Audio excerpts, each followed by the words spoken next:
How's it going, everyone? Eric here. Hope the holiday season has been treating you well. As you all know, it is the middle of the NASCAR off season. Now, while NASCAR does have pretty much the shortest off season of pretty much any North American sport, I think it's still a good idea to pass the time with some NASCAR related content. So I'm trying something a little bit new here today. Today I'm going to be going through my top 5 best teams in the NASCAR Monster Energy Cup Series going into 2018. So kind of like power rankings. Going into 2018, who are the top 5 teams to watch out for? So let's get started. First, I'd like to start with an honorable mention. That is Chip Ganassi Racing. Chip Ganassi Racing, of course, has Kyle Larson and Jamie McMurray. Both drivers made the playoffs in 2017, and for much of the season, we thought Kyle Larson was a serious championship pick.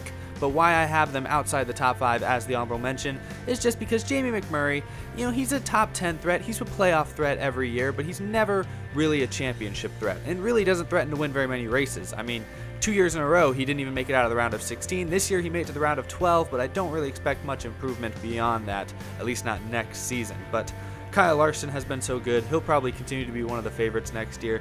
There's a good chance we might see him at Homestead in 2018, so I gotta at least put them on the list there, the honorable mention.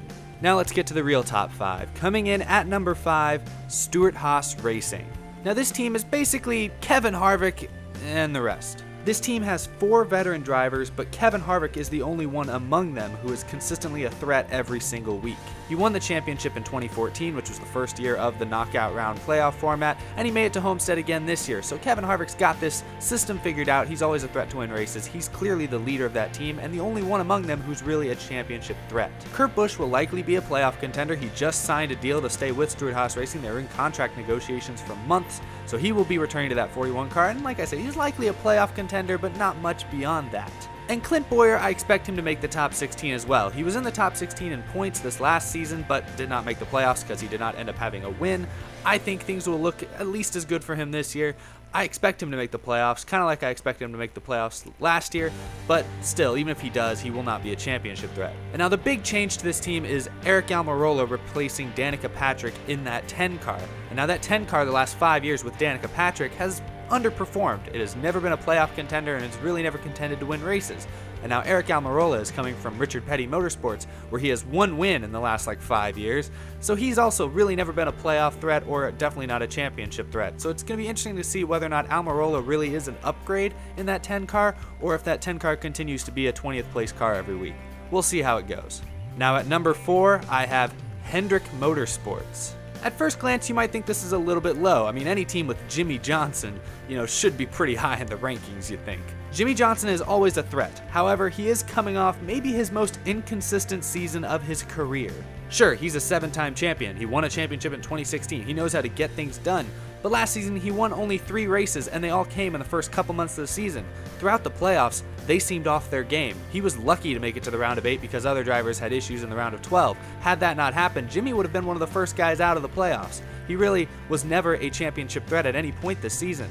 And while Jimmy Johnson, Chad Knaus, one of the most legendary pairings in NASCAR history, could they be on a decline? Will they be able to bounce back in 2018? We don't know, and for that reason I have to put them a little bit lower. Chase Elliott, in my opinion, is probably the most dangerous Hendrick Motorsports driver coming into this next season.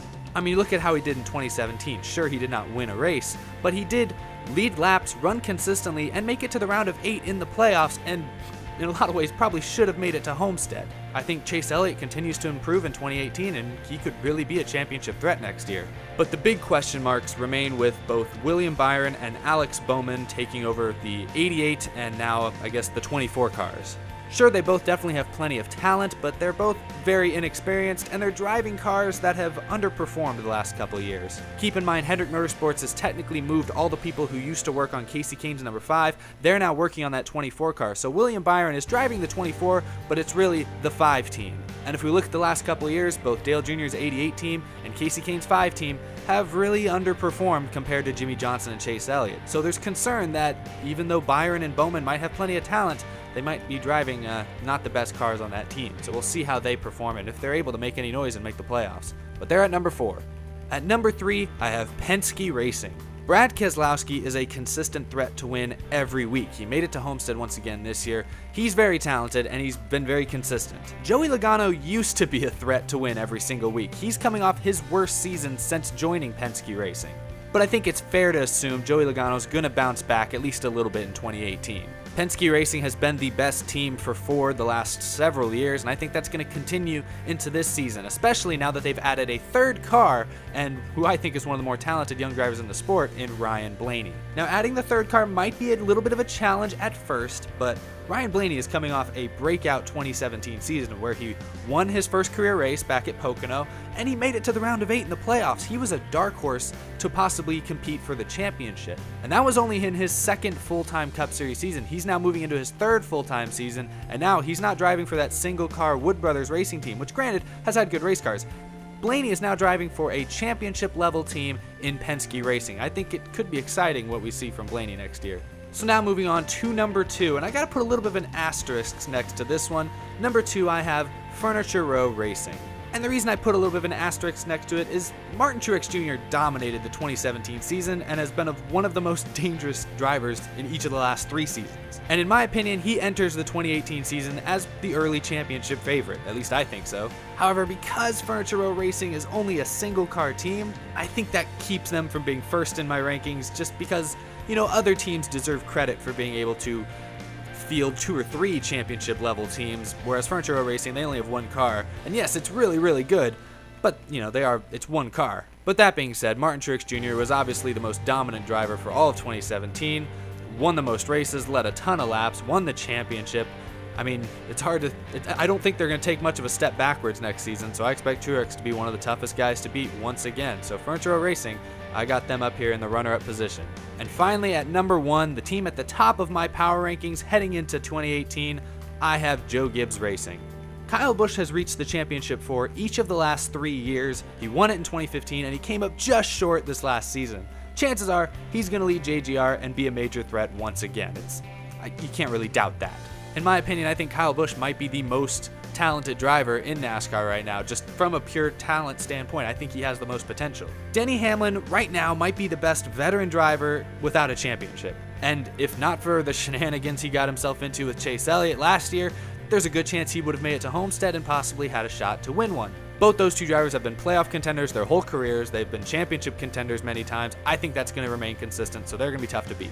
Toyota has been strong as a whole the last couple of years, and 2018 will likely not be any different. Although they are losing future Hall of Famer Matt Kenseth to retirement, JGR does possess 2 of the most promising young talents in NASCAR. Daniel Suarez was the 2016 Xfinity Series champion and dramatically improved from the start of last season to the end. Erik Jones drove a brand new car for the small team Furniture Row Racing last year and showed flashes of potential. I mean, he led more laps than all rookies, he led all rookies in top 5s and top 10 finishes, and now that he's driving for an established team in an established race car, I expect Jones to get his first career win this season and hopefully make the playoffs. In fact, I think all 4 JGR cars will make the playoffs. Both Jones and Suarez were on the bubble last season and were close to making it on points. And I just really like how they improved as the season went along. And I think a lot of that's going to carry over into 2018. And I think they're going to be good. I doubt JGR is going to start slow like they did last season, where they kind of the first few months they weren't that great and it took until the summer for Hamlin and Kyle Busch to finally get some wins. I don't think JGR is going to start out slow again. Chances are they're probably going to pick up right about where they left off at the end of this last November. So there you have it. Those are my top 5 power rankings, the top teams in NASCAR going into 2018. Let me know, do you agree? Do you disagree? Let me know what you think in the comments. Let me know if you enjoy this series. Drop a like if you enjoyed. Subscribe if you were looking for more NASCAR content. We got plenty on this channel and plenty to come. Thanks for watching, everybody. Hope you guys have a great end of your 2017 year, and I'll see you again after New Year's. Thanks for watching.